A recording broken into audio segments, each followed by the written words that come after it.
Hello guys, সবাই কেমন আছেন? তো আমি আর আমার ভাই বনানীতে চলে গেলাম স্টেক অ্যান্ড মেরুতে। সেখানে গিয়ে আমরা স্টেক অর্ডার দিয়ে দিলাম।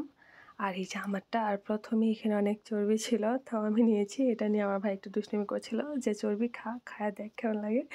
যাই হোক, আমার কাছে ভালোই লেগেছে, আমার কাছে খারাপ লাগে নাই। তারপর সাথে ওয়েজেস ছিল, দেন মাশরুম ছিল।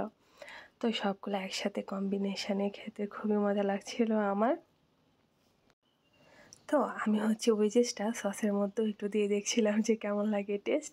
আর আপনি আপনার মতো চুজ করে নিতে পারবেন সস, যে কোনো 2টা করে। তো আমি আর আমার ভাই 2জন 2 রকম নিয়েছিলাম, যে দেখি কেমন লাগে সবগুলা দিয়ে। যাই হোক, আমি বারবিকিউটা নিয়েছিলাম আর আমার ভাই চিজ নিয়েছিল।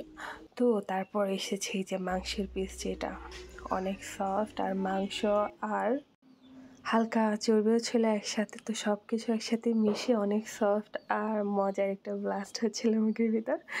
যাই হোক, অনেক মজা ছিল। তো এগুলো খাওয়ার পর কোক তো খেতেই হবে, না হলে এগুলো আমার আসলে হজম হয় না। সাথে একটু কোক খেতে হয় আর এই টাইপের রিচ ফুডগুলো খেতে হয়, না হয় অস্বস্তি লাগে। যাই হোক, বাই বাই।